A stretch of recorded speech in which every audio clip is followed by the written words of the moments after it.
Universidad Autónoma Indígena de México. Toda la gente, todos los pueblos.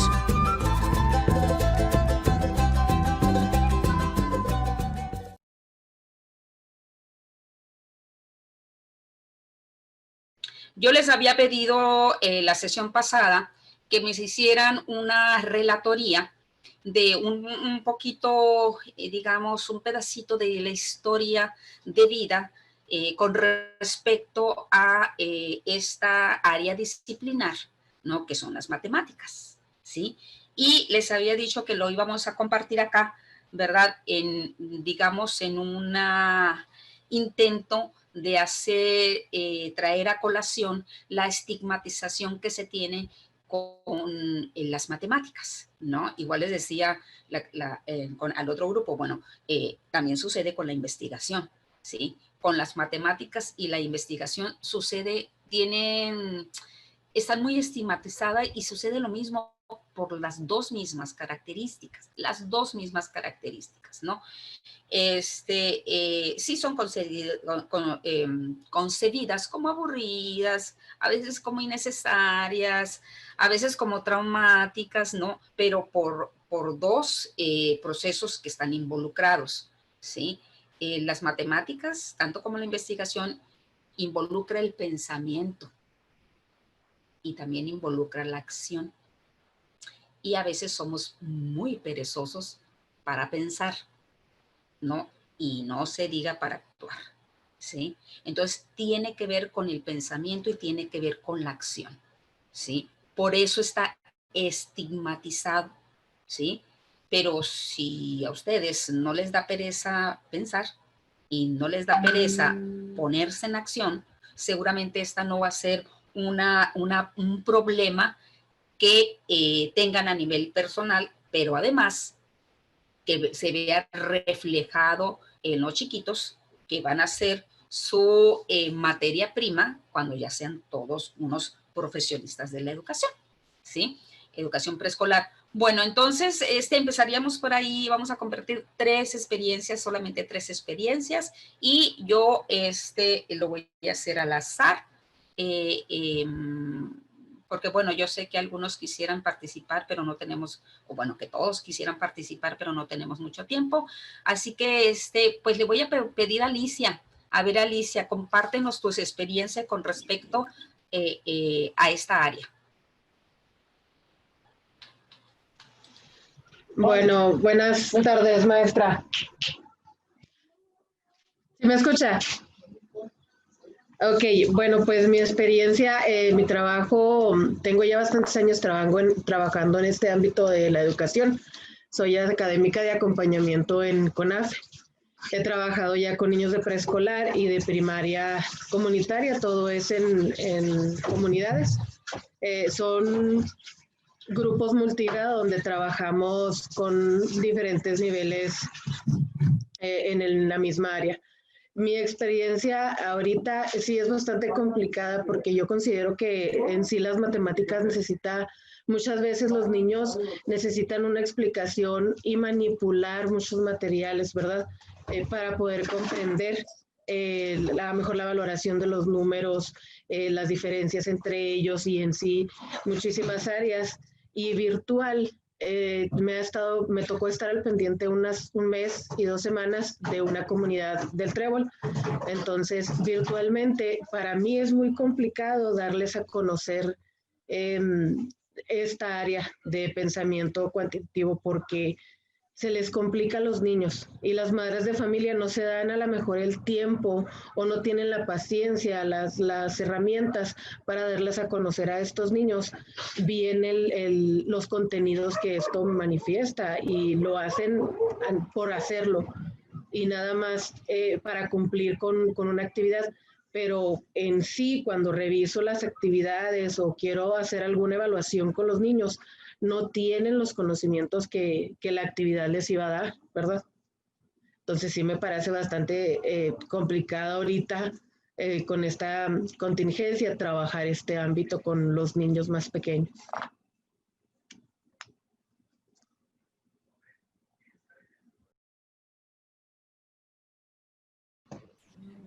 Maestra, su micrófono, micrófono, maestra.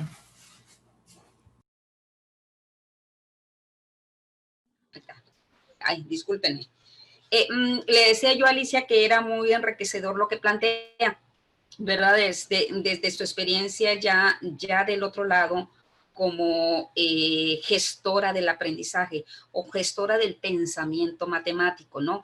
Y lo que la contingencia digamos, nos obliga, ¿sí? Pero me gustaría también que nos platicaran cómo vivieron de manera personal, desde si tuvieron que haber estado, bueno, el preescolar se aparece como parte de la educación básica obligatoria en el 94, ¿sí? Entonces, muchos de ustedes, muchos, si no es que la totalidad, debieron haber estado en preescolar y debieron también haber estado expuestos a este desarrollo de pensamiento matemático, ¿sí? Porque ahí aparece también, porque antes de eso decíamos, bueno, antes en el 93 no existía las matemáticas como una área o como una asignatura dentro del proceso bueno, dentro de la educación preescolar.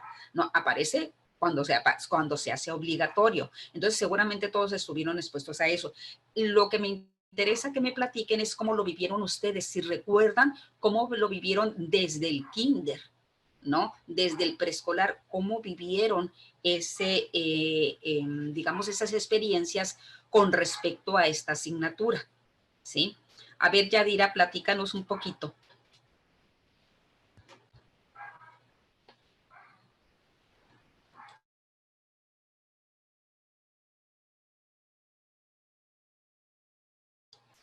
Micrófono, Yadira, igual que yo, ¿no? Micrófono. Perdón, buenas noches. Le comentaba, maestra, que yo estudié un año en el Tecnológico de Los Mochis e Ingeniería, que ahí sí me tocó ver integrales y ese tipo de situaciones que en verdad se me hicieron muy complicadas. Y en mi caso de la carrera de contabilidad, pues sí se llevan matemáticas, pero más que nada es otro tipo de, como física, como finanzas, o sea que no tengo mucha experiencia en cuestión de ya mucha numeración, pues en cuestión de integrales y cosas así. Y en la prepa, pues no recuerdo mucho, la verdad no recuerdo mucho, pero en universidad, en esas dos etapas, algo, pero son diferentes tipos de matemáticas, así es.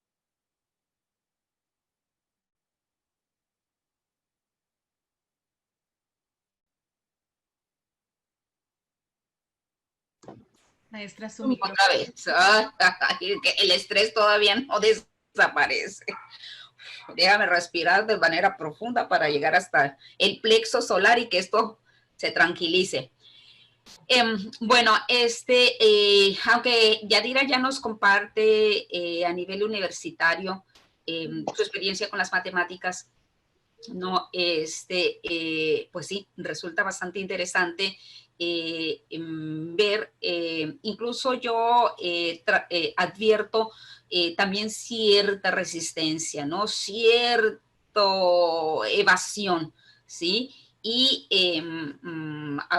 ustedes al finalizar la materia se van a dar cuenta, se van a dar que esta estigmatización de el pensamiento matemático tiene que ver forzosamente con la estrategia didáctica, tiene que ver con la enseñanza desde preescolar. Donde dijimos la clase pasada, preescolar donde todo inicia, donde todo empieza. La historia en la educación empieza con preescolar, independientemente que en casa una mamá adelantada ya le haya enseñado los números, ya le haya enseñado incluso las letras al chiquito, que ya, no, independientemente, la historia académica formal empieza a partir del preescolar. Y por lo tanto, a partir de ahí tendremos que considerar y reconsiderar, ¿no? Y luego imaginar y volver a reimaginar y luego inventar las formas de cómo desarrollar el pensamiento matemático, ¿no? se trata de desarrollar el pensamiento matemático, se trata de desarrollar un esquema cognitivo que sea propicio para, ¿no? La adquisición de los conocimientos que no se van a dar en preescolar, sino que se van a dar en primaria, secundaria, preparatoria y lo demás. Porque el niño va a aprender matemáticas, claro que va a aprender matemáticas, por supuesto que lo va a hacer, pero no en preescolar. En preescolar se tiene que desarrollar la habilidad. Vaya, el preescolar es como el caldo de cultivo para que finalmente, cuando pasen a los otros niveles, se desarrolle. Luego ahorita lo vemos, ¿sí? Entonces, todo tiene que ver con la enseñanza, ¿sí? Bueno, a ver, una última participación. ¿Quién quiere? A ver, ahora sí que los voy a dejar democráticamente. A ver, Elizabeth. Buenas tardes. Buenas tardes. Sí, yo también recuerdo desde preescolar que era como más hablado la parte inicial. Es lo que yo recuerdo de las matemáticas, que te platicaban, que contabas cantando. Es lo que yo recuerdo de inicio, pues no tanto pues que sacaras las cuentas o así, sino más teórica la parte y de esa manera pues la vas ejercitando, como decíamos la clase pasada. No es que el niño no pueda llegar a contar o que no vaya a aprender, sino que hay un periodo en el que es receptivo, está nutriéndose y ya va a llegar otra etapa pues en la que pueda, por así decirlo, despuntar, ¿no? Entonces eso es lo que yo recuerdo con cantos así inclusive de ovejitas o cosas por el estilo, que estimulaban pues el aprendizaje, pero de una manera pues muy sutil, muy suave, muy digerible para lo que era la edad. En la primaria sí recuerdo, tengo muy fresca esa parte de que había olimpiadas de matemáticas. A mí me gustaba mucho participar en eso, eran operaciones básicas de multiplicación, inclusive ahí también recuerdo, junto con mi hermana, la parte esta que nos enseñaban las tablas cantando.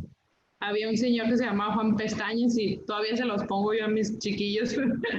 Entonces, son formas, son técnicas de llegar, pues, y a lo mejor no son las más actuales ahorita, pero volvemos a la raíz y dan buenos resultados. Entonces, yo también lo integro, lo intento con ellos.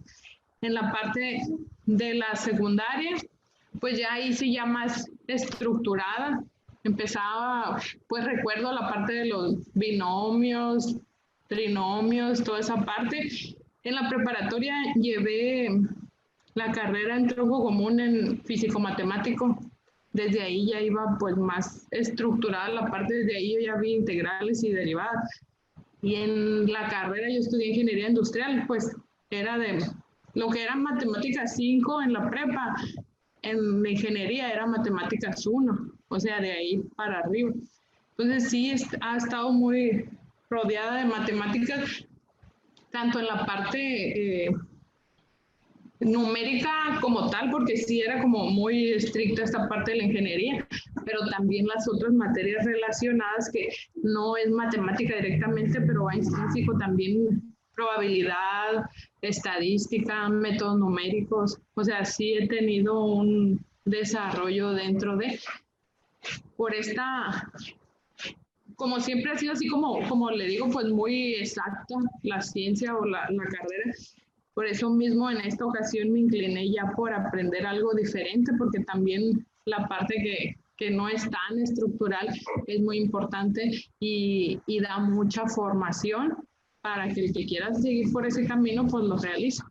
Esa es mi experiencia académica con las matemáticas y pues nunca paro, ¿no? Porque ahora pues estoy del otro lado, tanto como estudiante de esta forma, pero pues también como mamá, ayudando, reviviendo toda esa parte con mis hijos. Tengo uno en primero de primaria y el otro en tercero. Eso es, maestro. Bueno, gracias, Elizabeth. Mira, aquí es interesante.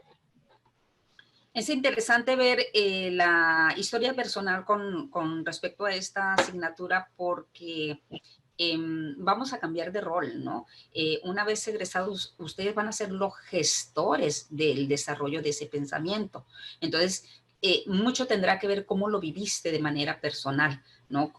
Cómo lo aceptaste, cómo lo incluiste en tu vida y cómo lo reflejas en ella para poder también transmitir el entusiasmo por la adquisición de un conocimiento que da mucho estatus, ¿sí? Porque un educador, una educadora, yo los he escuchado, ¿no? Y ya lo decía la clase pasada, yo los he escuchado decir con mucho orgullo, no, mis niños ya cuentan hasta el 100, y no, si no es que hasta el 1000, ¿no? Porque son niños muy inteligentes y eso es reflejo de mi trabajo, cuando en realidad se está cometiendo un error, ¿no? Es un error que un niño pueda repetir como recitación hasta el 100, en realidad no significa nada, no impacta en el aprendizaje, porque no tiene la representación simbólica a nivel pensamiento de lo que significa el número 100 y no sabía qué hacer con ellos,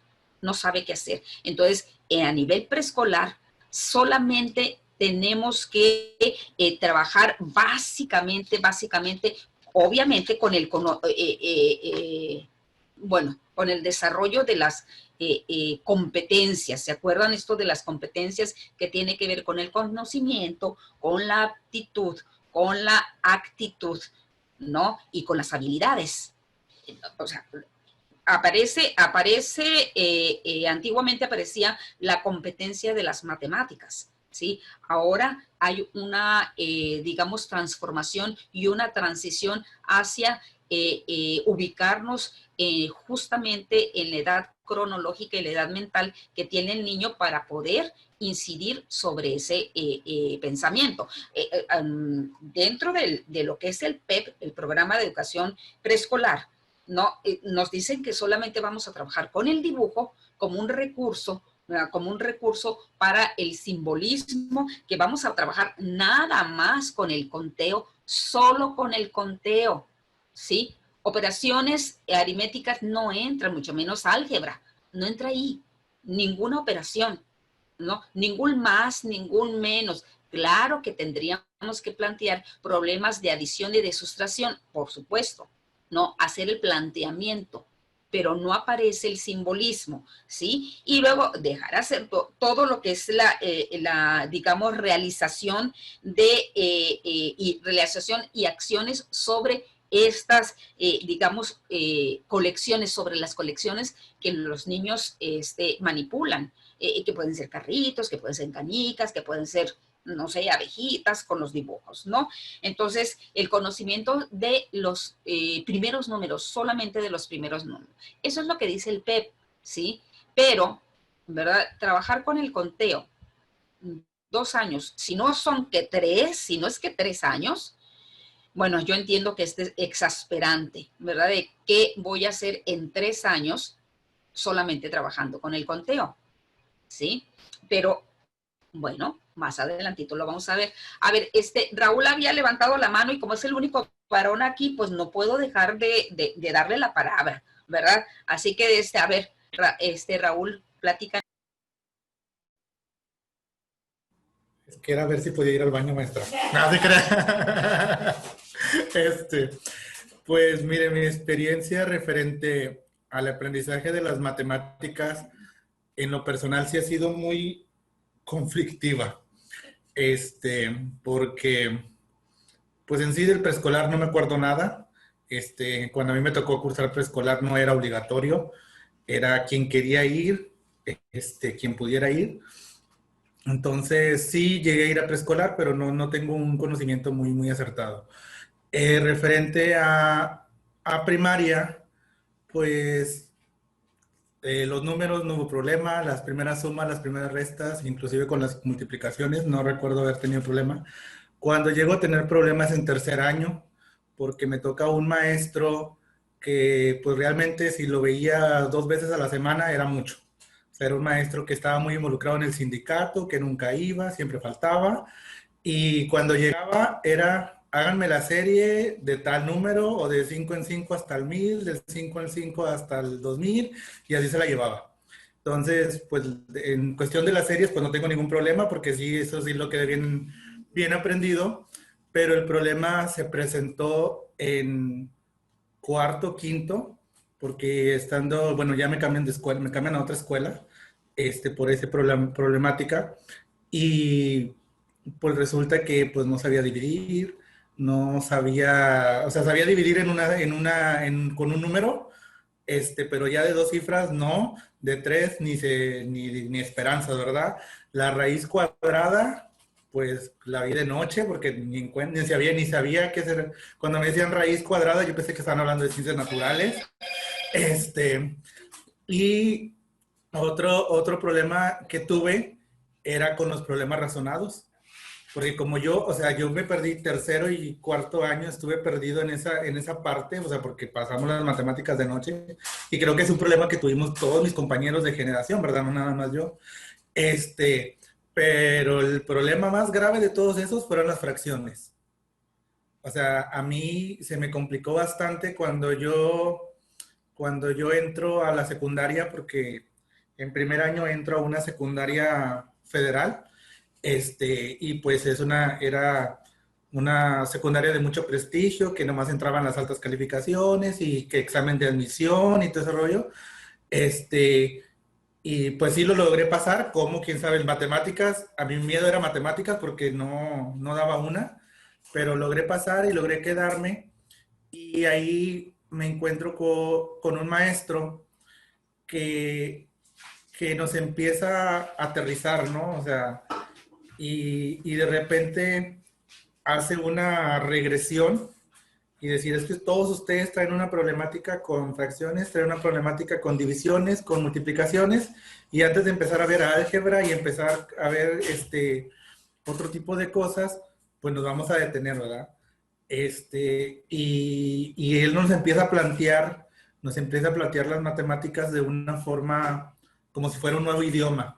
Nos dice, las matemáticas es como si fuera un idioma, tienes que aprenderte las reglas, qué significa el lenguaje, los símbolos, para que las puedas entender.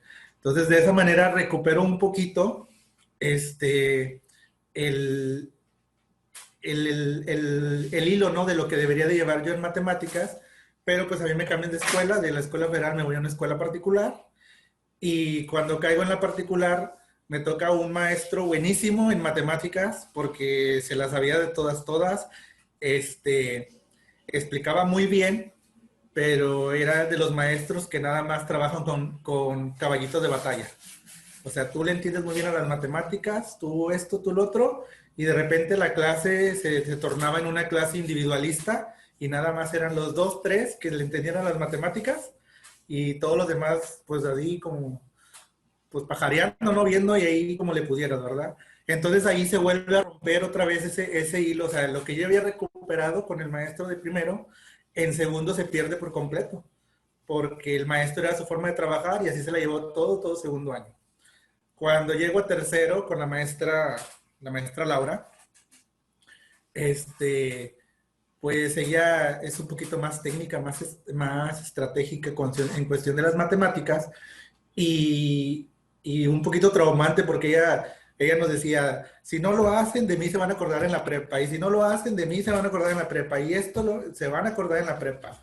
Créame que cuando llegué a prepa y vi la primera clase, me acordé de ella, ¿sí? Porque ella lo dijo, ella lo explicó, y de repente quedaba así, o sea, pero podíamos responder, al final de cuentas, aunque no tuvieras el conocimiento al 100%, podías responder, ¿no?, a la demanda. Pues en este caso yo estaba en un bachillerato tecnológico, en un CEBETIS, y pues sí era más en cuestión de las matemáticas, pues eran más matemáticas técnicas, un poquito más pesadas. Y pues ya ahí pues tenía un nivel más o menos, pero pues lo iba sobrellevando, tenía muy buenos maestros, del CEBETIS no me quejo, y pues creo que el coco de todos van a ser siempre las derivadas, el cálculo integral, el cálculo diferencial, pero gracias a Dios, lo sacamos adelante, y dije el día de mañana que yo esté en una carrera que no tenga que ver con cálculo diferencial o algo así por el estilo, porque no, o sea, no, de plano no es lo mío. Y pues ya en la universidad, pues ya llevamos más cuestión de, mi carrera pues era enfermería, llevábamos más de cuestión de estadísticas, bioestadísticas, eran, pues ya nomás era sumar y restar, ¿verdad? Y seguir fórmulas tan sencillas. Entonces ya cuando pasas por un cálculo diferencial o por un cálculo integral, pues ya cualquier fórmula de estadística pues te viene pareciendo un trabajo muy sencillo. Y pues así ha sido mi experiencia referente a matemáticas. Gracias, Raúl. Fíjense, voy a recuperar un poco de la historia que nos platica Raúl, de su historia personal, porque ustedes se habrán dado cuenta que digamos, en la línea histórica, bueno, más bien en la línea del tiempo que él nos comparte, ¿no? Siempre tiene que ver con el profesor, ¿no? Con un profesor ausente o un profesor que rescata o un profesor selectivo, ¿no? O un profesor... Tiene que ver, la historia tiene que ver con los profesores, ¿sí? Entonces, otra vez, se trata de didáctica, se trata de enseñanza, se trata de pedagogía de las matemáticas, porque las matemáticas no se enseña como a cualquier otra área de conocimiento. Tiene un tratamiento especial, tiene un tratamiento particular y la hemos querido enseñar, ¿verdad? Desde el preescolar como cualquier otra materia. No es así. No se enseña con el discurso, no se enseña, digamos, con la clase tradicional. Tiene otro tratamiento y bueno, tiene que ver con esto, ¿no? De hecho, incluso se ha desarrollado lo que es la ansiedad por las matemáticas. Entonces aquí la pregunta es, ¿cómo es que se coló a las aulas? ¿Cómo la ansiedad por las matemáticas se coló a las aulas? Digo, ya habíamos dicho, no tener ese conocimiento y aquellos que tienen esa habilidad o esa competencia les da cierto estatus. A ver, pero ¿ustedes creen que tiene que ver con la inteligencia? Pregunto. A ver, levanten su manita. ¿Tiene que ver con la inteligencia? Si eres inteligente, entonces sabes matemática. Si no lo eres tanto, pues no puedes con ellas. ¿Tendrá que ver con esto? Más bien es la habilidad, doctora, de comprender lo que son las matemáticas. Comprender. Ok, bueno, si desde la perspectiva de Goleman, bueno, Gardner, porque Goleman recupera un poco lo que Gardner dice. Estoy hablando de las inteligencias múltiples, pero el que más se conoce es la inteligencia emocional. Desde las inteligencias múltiples, ¿han escuchado hablar de ellas? Las inteligencias múltiples. Ok, entonces Gardner nos dice que hay distintos tipos de inteligencia, distintos tipos, que tienen que ver también con competencias y tienen que ver también con habilidad, ¿no? Bueno, ya decíamos que una competencia es conocimiento, habilidad, destrezas, y ¿cuál es el otro? Se me está escapando. Hace un momento lo digo. Bueno, tiene que ver con todo ese conjunto de elementos que es la competencia, pero principalmente con el conocimiento, ¿sí? Entonces,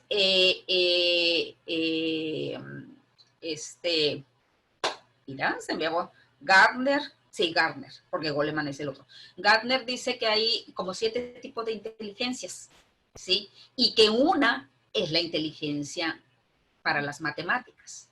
Otra la inteligencia para inteligencia musical, otra la inteligencia espacial, otra inteligencia en las relaciones interpersonales, otra inteligencia en relación intrapersonal, o sea, la relación que tienes contigo mismo y todo esto, ¿no? Entonces, desde el punto de vista de Gardner, ¿no? Sí hay cierta inteligencia para las matemáticas, ¿sí?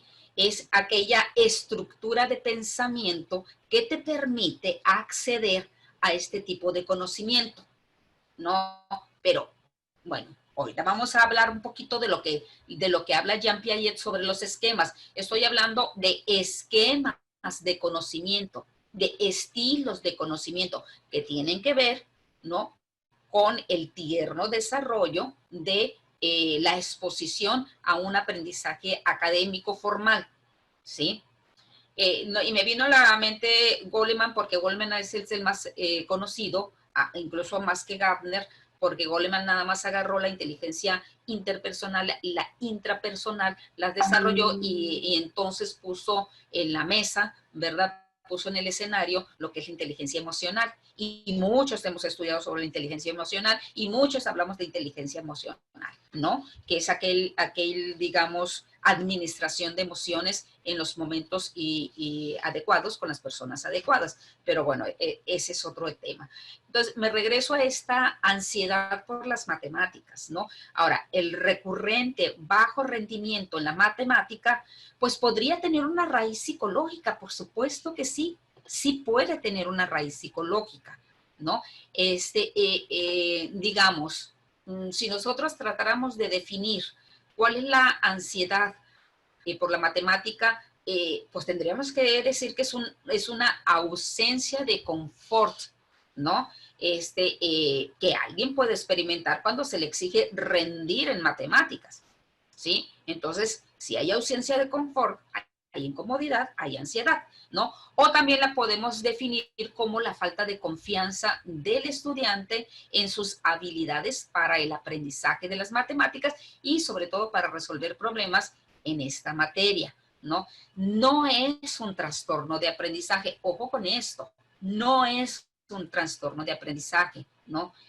Pero bueno, pudiera llegar a tener los alcances de un trastorno. No, no es un trastorno, es una habilidad, ¿sí? Y las habilidades no son innatas, las habilidades se desarrollan, ¿sí? Entonces, ojo con esto, ¿sí? Ojo con esto. ¿Por qué insisto mucho con esto? ¿No?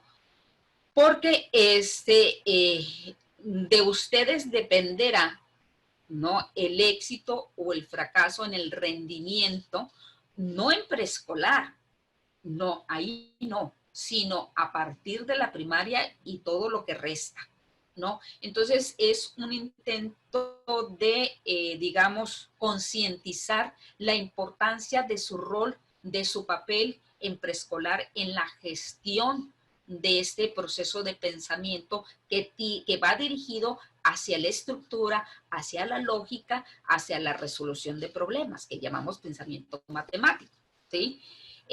Bueno,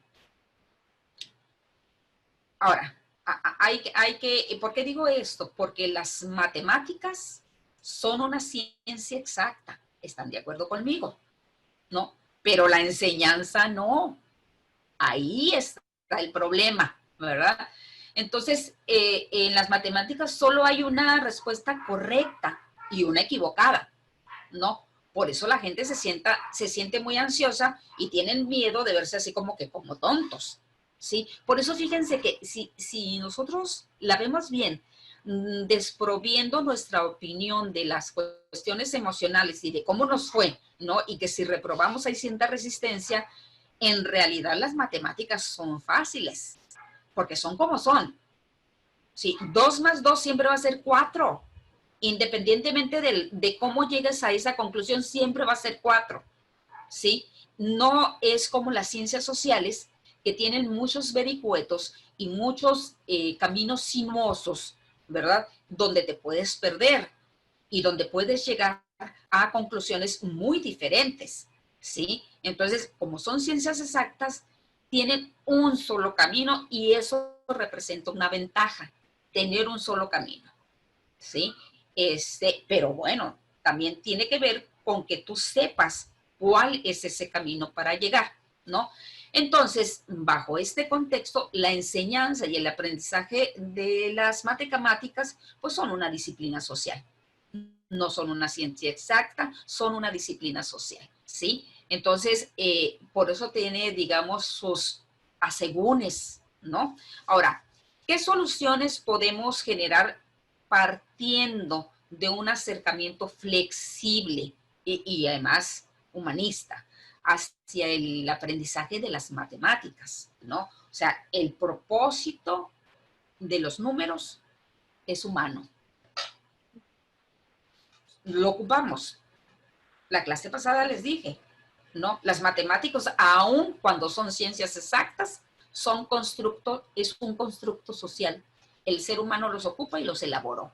Y nos pusimos de acuerdo en cuál símbolo iba a representar a 2 unidades o a 3, ¿no? Y puesto en determinada posición qué significaba, ¿no? Y qué sí, porque por ejemplo, un 2, ¿no? Si tú tienes 2 canicas, como es en términos de los niños, son 2 unidades, es 1, 2, ¿sí? Eso podría ser la representación simbólica de un niño. Pero luego si ese 2 lo ven en un elevador, pues significa algo distinto, ¿sí? Entonces significa una posición, pero si además ese 2 lo ve en un jugador de fútbol, pues es otro el simbolismo, sigue siendo un 2, pero a lo mejor lo ve en una cifra mayor, en el 203, bueno, hay otro, sigue siendo un 2, pero significan formas distintas, ¿sí? Entonces, eso es lo que digamos, un niño tiene que tener esta representación, ¿sí? Este simbolismo. Ahora, tendríamos que encantar con las matemáticas, ¿no? Pues es el tiempo de las dinámicas de clase que hacen un tiempo corto y que hacen que nuestros niños se puedan mostrar eufóricos de principio a fin, ¿no? Cuando se tiene el protagonismo, ¿no? De llevar digamos, a estos estudiantes a que se autodefinan, fíjense bien, a que se autodefinan como aptos para las matemáticas, ¿no? Es una autodefinición, es una autoafirmación, ¿no? ¿Por qué? Porque a esa tierna edad, los esquemas y las etiquetas que regales a los niños son las que van a tomar de por vida, ¿sí? Si tú le dices al niño que es inteligente, así lo considerará, ¿sí? Así se autodefine como inteligente. Bueno, pues tenemos que improntar, ¿no? Como una especie de impronta, ¿no? Un sello, un apostillado en el esquema cognitivo del niño de que es apto para las matemáticas, ¿no? Bueno, me gustaría porque me surgió la inquietud la clase pasada de hablarles un poquito de Jean Piaget, aunque no lo consideré dentro del programa, pero miren, ustedes me van a servir de experiencia para que en la próxima ocasión que haga yo el diseño instruccional de esta materia, ponga desde el principio una breve revisión de la teoría de Jean Piaget, que es la epistemología psicogenética se llama, porque justamente tiene que ver con las formas de aprender y tiene que ver con la inteligencia y tiene que ver con la madurez fisiológica, ¿no? Y con lo que es apto el niño para hacer en determinadas edades. Por eso yo les decía, bueno, un niño no tiene la representación mental del número 100, es imposible a esa edad, no se puede, ¿sí? Porque si recuperamos a Jean Piaget, tiene digamos, un esquema de operaciones concretas. Pero miren, les puse aquí un pequeño, les voy a compartir pantalla, porque, ¿dónde está? Aquí. Les puse aquí tres diapositivas, tres pequeñas diapositivas para explicar un poquito esto de Jean Piaget. Que además Jean Piaget fue un psicólogo y era psicólogo y era biólogo. Por eso entendía perfectamente bien lo que era la evolución, ¿no? De los esquemas cognitivos del niño, ¿verdad? Bueno, no del niño, sino de todo el individuo, ¿no? Entonces, si me permiten, les voy a compartir pantalla. Déjenme ver. A ver. Acá está.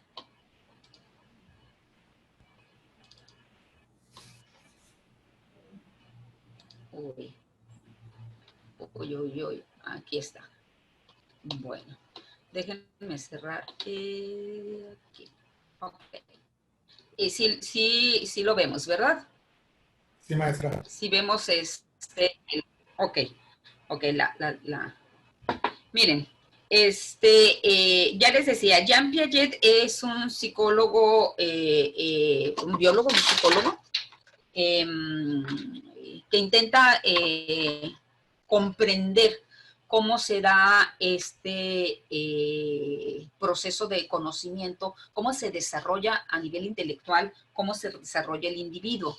Y él tiene varias premisas, que son lo que les estoy anotando aquí, ¿no? Tiene varias premisas. Él decía que para la mayoría educar significa intentar que el niño se parezca al adulto prototipo de su sociedad, pero él hablaba de una crítica, ¿no? Él decía, un niño no es un adulto pequeño con falta de información, eso no es así, ¿no? Estamos mal desde la concepción. Por lo tanto, decía, el conocimiento es un sistema de transformaciones que se vuelve adecuado de manera progresiva, ¿sí? Entonces, ¿qué es? Bueno, vamos sumando información y vamos acomodando lo que ahorita les explico un poquito más adelante, lo que digamos, la forma, la dinámica que él, como él lo explica de cómo se va haciendo esta transformación, ¿no? Este sistema de transformaciones que va haciendo de manera progresiva y va incrementando el nivel de conocimiento. Ahora dice, la inteligencia es lo que usamos cuando no sabemos qué hacer, ¿sí? En el caso del pensamiento matemático, la inteligencia se definiría por la resolución de problemas, ¿no? Cuando se ocupe y en el momento que se ocupe, la resolución de problemas, específicamente en matemática. Entonces, Jean Piaget dice, bueno, cuando no sabemos qué hacer, ¿no? Es cuando utilizamos la inteligencia. Y bueno, los niños solo comprenden realmente lo que descubren por sí mismos, ¿sí? Ojo con esto. Aquí esto merece una especial atención, ¿no? Los niños solo comprenden realmente lo que descubren por sí mismos, ¿no? Digamos, el conocimiento que va a estar integrado dentro de un esquema de por vida de un niño va a ser el que descubra. Por eso es autogestivo, ¿sí? Por eso nos autoconcebimos como aptos, ¿no? ¿Y por qué pongo especial atención acá? ¿Sí? Porque el desarrollo del pensamiento matemático tiene que ver con la solución de problemas. La didáctica que que ha aparecido en el escenario de la educación preescolar como óptima es la solución de problemas, ¿sí? Pero los problemas, solución de problemas del niño, para el niño, no de la educadora, ¿sí? El ejemplo que les daba la vez pasada, bueno, si Juanito tiene 5 canicas y en su cumpleaños le regalan 3, ¿sí? ¿Cuántas tiene? ¿Sí? Entonces, tú tienes que dejar de que el niño no descubra qué hacer con esos números, ¿sí? Tú no tienes que decir, mira, ok, si tienes 5, ¿no? Y luego, a ver, pon tus 5 canicas, y luego le regalan 3, y luego pon las 3, y luego hace el conteo, ¿sí? ¿Verdad que tiene 8? Sí, sí, dicen todos los niños, sí, tiene 8, ¿no? Bueno, pero sí, entonces vamos a poner el número 5 y la representación simbólica, y si le ponemos esta crucecita que significa más, ¿no? Y le ponemos el 3, y luego le ponemos igual, y luego es el 8, ¿verdad? Entonces ya estamos haciendo una operación, ¿sí? Y los niños te van a decir que sí, que es correcto, porque además lo es, ¿sí? Pero lo es para ti. ¿Qué es lo que estás haciendo como profesor, como educador? Le estás resolviendo el problema, se lo estás resolviendo y no no vas a desarrollar pensamiento matemático de esa manera, porque, ¿verdad? El trastorno trasfondo, trasfondo, que era la palabra que andaba buscando. El trasfondo de esto es que el niño es incapaz de resolver problemas. Lo resuelve la maestra, lo resuelve la educadora y el educador, ¿sí? Y luego te pueden decir, es que maestra, no lo resuelven, ¿no? Bueno, pues eso tendría que ver nada más con 2 procesos, ¿no? Si el niño se queda así como mirando, papaloteando, ¿no? Y no sabe cuántas canicas tiene en total Juanito, si tenía 5 y le regalaron 3 y no sabe, son 2 cosas nada más, no pueden pasar más que 2 cosas. Una, no tiene desarrollado la habilidad del conteo, que es así, te corresponde a ti como educador. Los primeros números, la habilidad del conteo, ¿no? Y los dibujos para simbolizar, ya dijimos hace un momento, ¿sí? O tú le resolviste siempre, ¿no? Lo que son la solución de los problemas. Ahí el niño nada más va a quedar diciendo, ok, dígame qué hacer, ¿sí? Siempre se va a quedar en esta postura de no sé qué hacer, no sé cuánto suma, usted dígame qué hacer, porque es la enseñanza que estamos dando, ¿sí? Entonces hay que dejar que los niños descubran por sí mismos, ¿sí? Y para eso tienes 3 años, en eso te lleva los 3 años, ¿no? ¿Ocupas los 3 años? Por supuesto que los ocupas, por supuesto, ¿sí? Porque en ese proceso de madurez fisiológica también se va dando lo que es el esquema de conocimiento, ¿sí? Bueno, entonces, los procesos cognitivos del niño son fundamentalmente distintos del adulto, por supuesto. Un adulto te va a decir, ¿no? Tú le vas a decir, si cuando tenía 5, le regalan 3, un adulto te va a decir, 5, 6, 7, 8, generalmente, ¿sí? Va a partir del número mayor, ¿sí? Un niño no. Un niño siempre va a empezar del conteo desde el 1, ¿sí? Desde el 1. Porque al decir 5, 6, 7, 8, ¿sí? Ya implica una operación para la cual no está capacitado, ¿sí? Entonces, son procesos cognitivos distintos, muy diferentes, ¿no? Ahora, bien, los niños progresan a lo largo de 4 etapas de desarrollo de manera autónoma e independiente. Ahorita la vamos a ver, es la siguiente lámina, ¿no? Por eso la llama epistemología genética de Jean Piaget, porque tiene que ver con el origen del conocimiento y tiene que ver con la ontogénesis, ¿sí? La ontogénesis que va desde la concepción, pasando por todo el desarrollo hasta la muerte, ¿no? Entonces, Jean Piaget dice, es que suceden cosas, al margen del aprendizaje y al margen de la inteligencia, suceden cosas con el individuo. Existe un proceso de madurez fisiológica, ¿sí? Que nos da la pauta para el aprendizaje o no nos las da, ¿sí? Bueno, los maestros deben proponer tareas adecuadas a la etapa de desarrollo y fomentar el pensamiento. Fíjate, ya lo decía Jean Piaget, sí, por ahí en 1974, creo que más o menos, no tengo bien muy claro la fecha, pero más o menos en el 74. Jean Piaget ya nos daba la pista de por dónde iba, ¿sí? Primero, que descubran por sí mismos.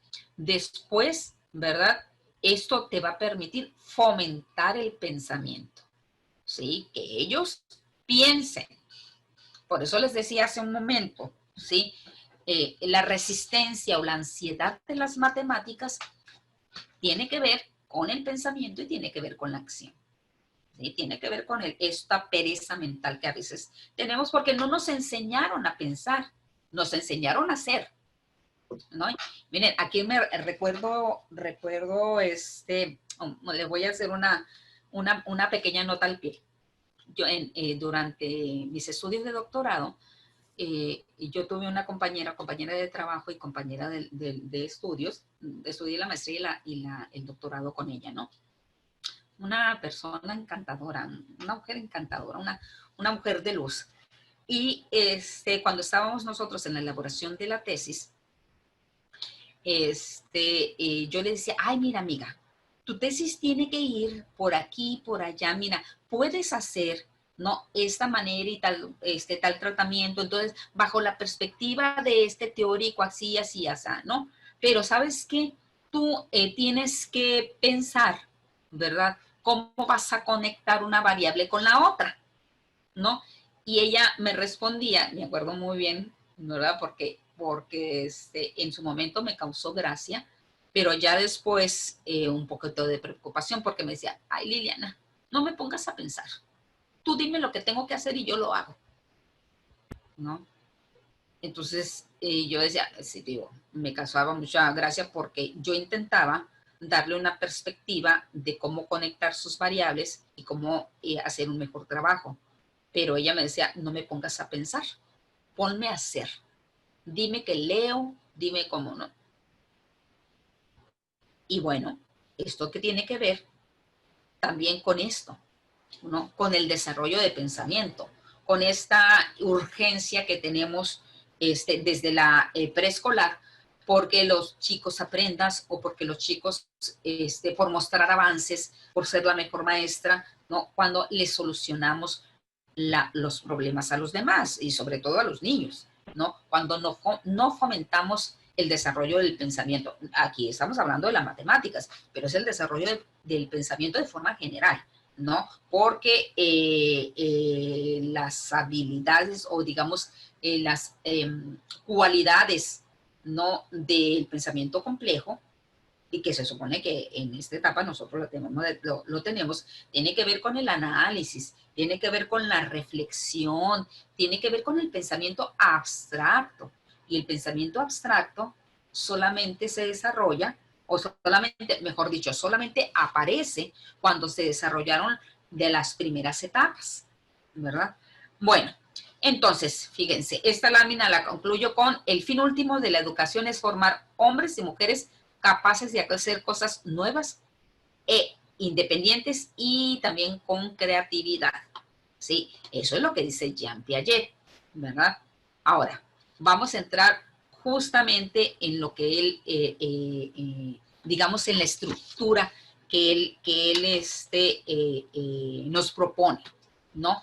Él dice que hay diversos, digamos, condicionantes para que las etapas aparezcan, ¿no? Él habla justamente de esquemas, ¿no?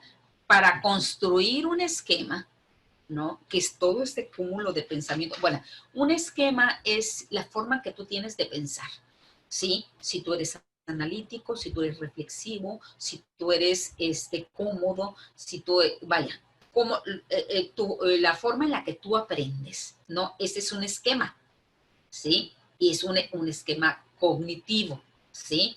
Por ejemplo, su servidora tiene un esquema cognitivo visual, ¿sí? Yo aprendo mucho mejor viendo, por eso hago esos dibujillos, ¿no? Yo, más que escuchando, más que sintiendo, ¿no? Aprendo, mi esquema cognitivo es visual, ¿sí? Más aparte, ¿verdad? Bueno, generalmente hago unas elementos paso a paso, ¿no? De tal manera que voy sumando, porque de repente, si quiero aprender al primer golpe de vista, me causa cierta angustia porque no entiendo, ¿no? Los elementos sencillos. Entonces, hago una separación y me voy por elementos simples. Bueno, ese es mi esquema, ¿sí? Pero dice Jean Piaget, bueno, es que primero para poder, digamos,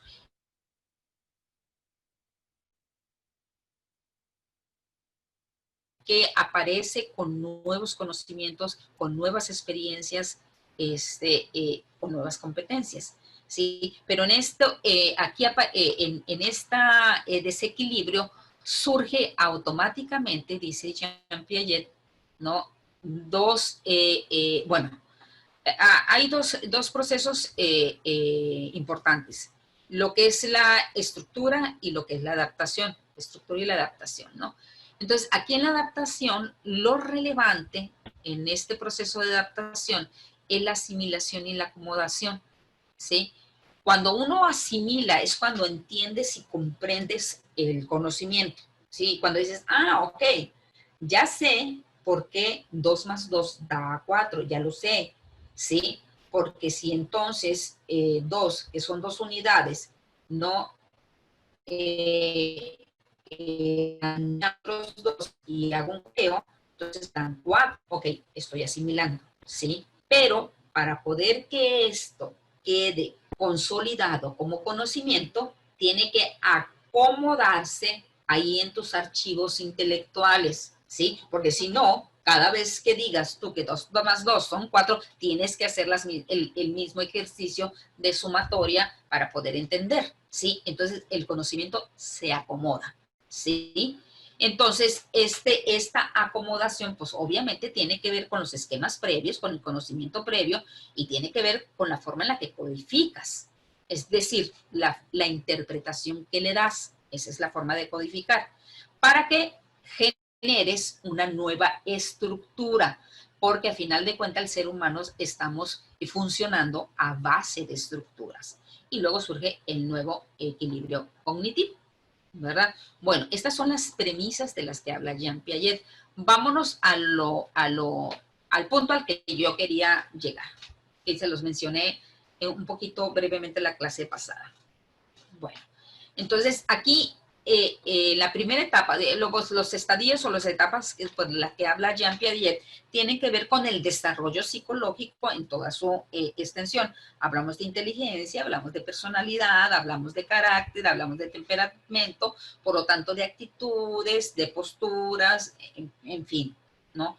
Entonces, no solamente Jean Piaget habla de eso, hay otros investigadores como Sigmund Freud, como Erik Erikson, como Karen Horney, bueno, muchos otros más, ¿no? Pero bueno, los más aptos en este momento, o el más apto en este momento, porque tiene que ver con la inteligencia específicamente, es Jean Piaget, ¿no? Y bueno, él dice que la primera etapa es la etapa sensoriomotriz, que va del 0 a 2 años, donde el proceso de pensamiento se basa en observar, en tocar y en escuchar, ¿sí? El niño conoce el mundo a través de todos los órganos sensoriales, ¿no? Si hablamos en términos freudianos, Freud diría que el conocimiento que tiene el niño a esa edad es a través de la boca, porque su zona erógena está en la boca y todo se lo lleva a la boca. Conoce el mundo a través de la boca. Por eso puede chupar tan ricamente una paleta como sus propias excreciones, también las puede agarrar, ¿no? Y probarlas, y luego ofrecértelas, y luego ponérselas de mascarilla, ¿verdad? Y luego andan probando cualquier otra cosa. ¿Por qué? Porque su conocimiento es a través de lo sensoriomotriz, ¿no? Entonces, su pensamiento está en observar, tocar y escuchar. Luego nos vamos a la etapa preoperacional. Aquí, chamacos, es donde nosotros nos tenemos que ubicar.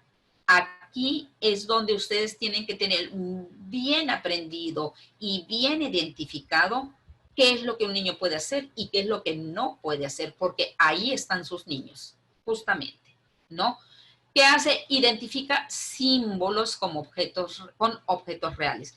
Por eso decíamos hace un momento, dentro del PEP, ¿no? El programa de educación preescolar, aparece como asignatura el dibujo, como una forma de representación de los objetos reales, ¿sí? ¿Por qué? Porque ya entiende el simbolismo. El niño ya puede, su pensamiento está un poco más avanzado porque sus conexiones neuronales están más sólidas, ¿sí? Hay mayor madurez. Es más, ahí los hemisferios ya están un poquito más cerrados, por lo tanto, ¿verdad? Los estímulos neuronales aparecen, ¿verdad? con estas dendritas interconectadas y esta corriente eléctrica que le permite al niño pasar información, ¿no? Y luego responder. Primero recibe el estímulo por las vías eferentes, ¿no? Y lo lleva a la zona del cerebro donde se concentra la mayor cantidad de neuronas, ¿no? Receptoras de ese estímulo para por las vías oferentes regresarlo. Por ejemplo, a ver, un ejemplo muy rápido. Me voy rápido porque luego nos cortan. Si el estímulo que el niño está recibiendo es un estímulo auditivo, ¿verdad? Vamos a suponer que está tocando, que escuchamos el graznido de un pato, por ejemplo, ¿no? Como el sonido.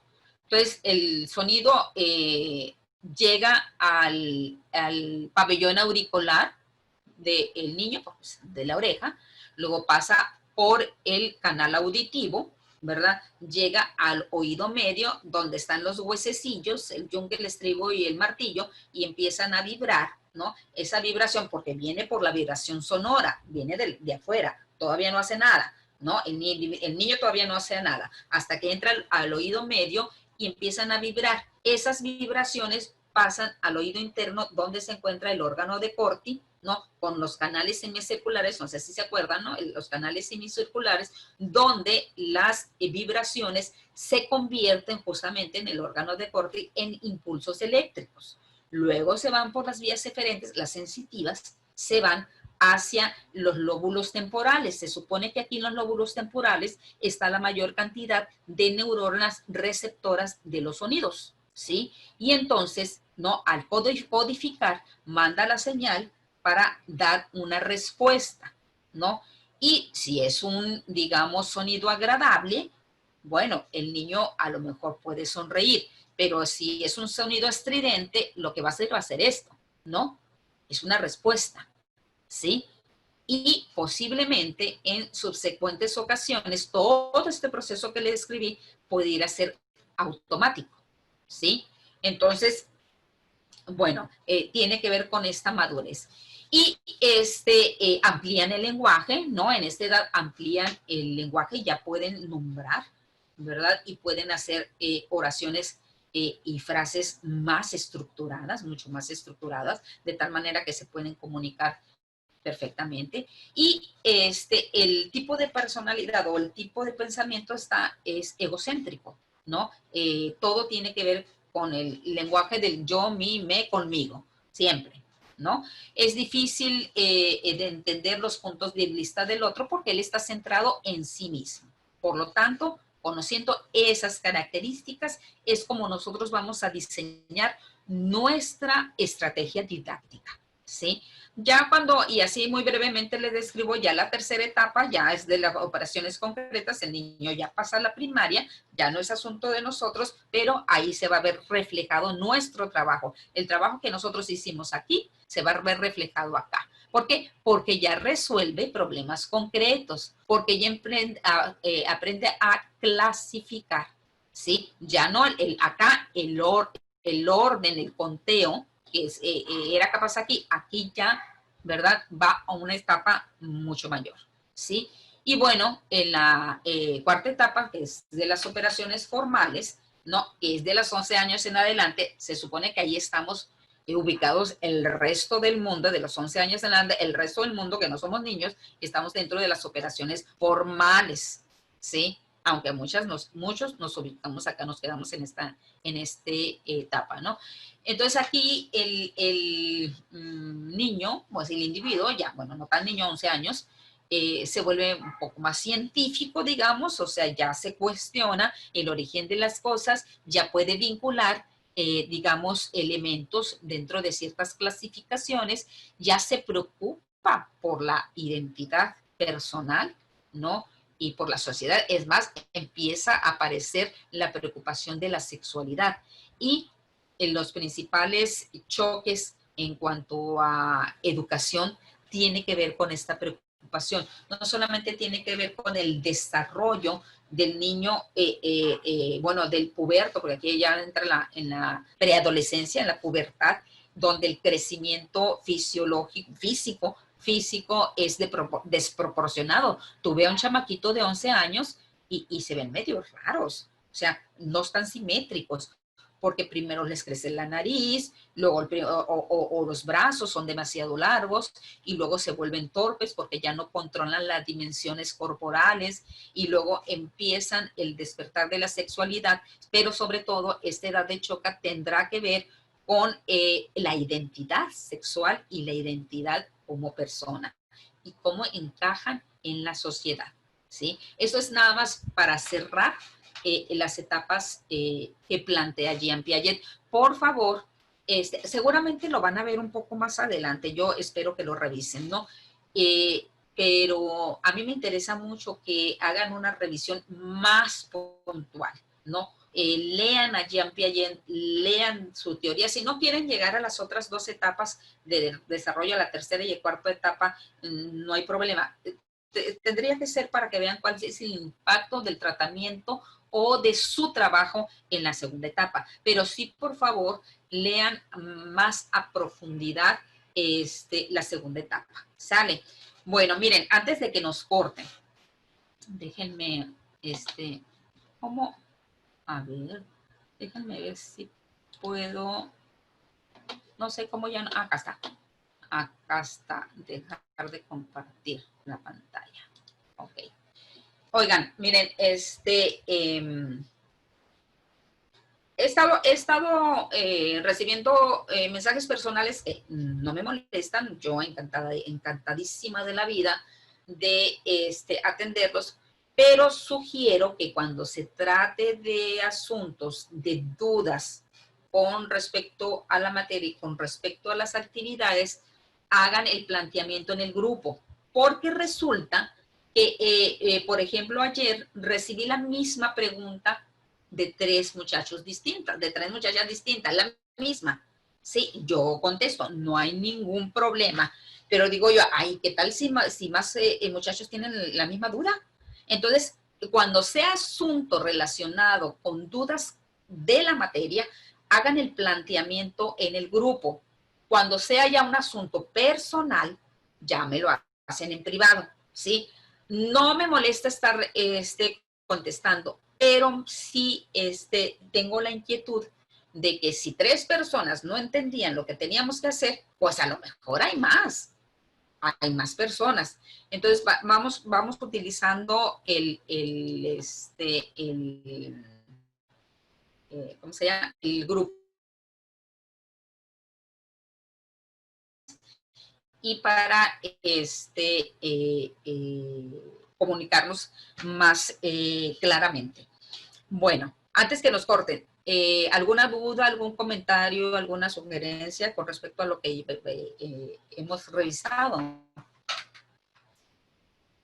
Para siempre. De las actividades de la próxima semana, maestra. Bueno, díganlo ahora o resuélvanlo. De las actividades de la próxima semana.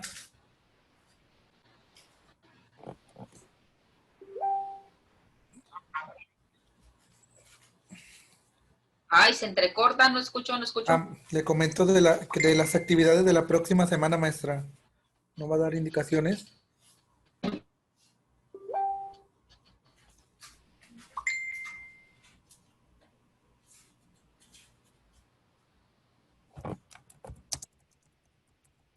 ¿Cuál es su actividad? Eso me preguntas, ¿verdad? Porque no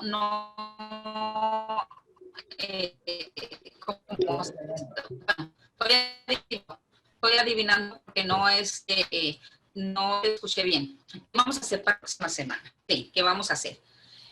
Bueno, tendríamos que avanzar en la revisión de lo que es el programa, bueno, lo que es el PEP.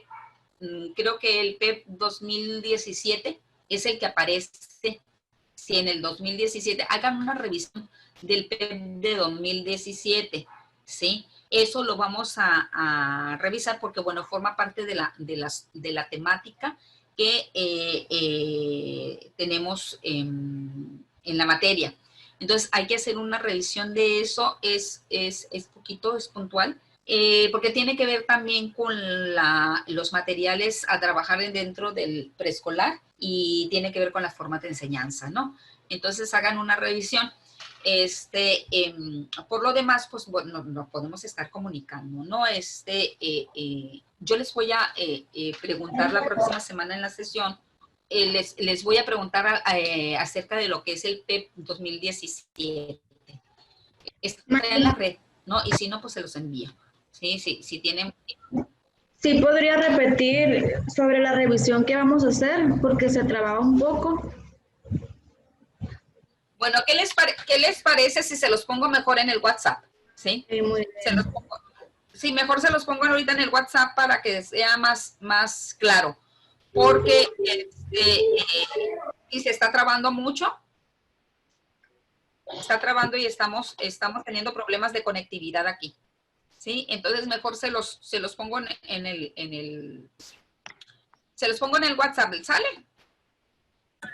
Muy bien, maestra. Bueno. Yo no estoy en ese grupo de WhatsApp, me gustaría que me agregara. Ah, bueno, ahí, por favor, Raúl,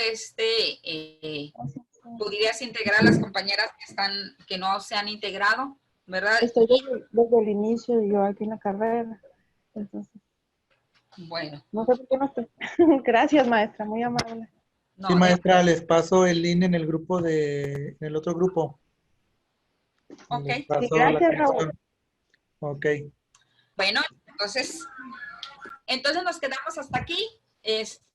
Buenas noches, descansen, nos vemos el próximo viernes, ¿no?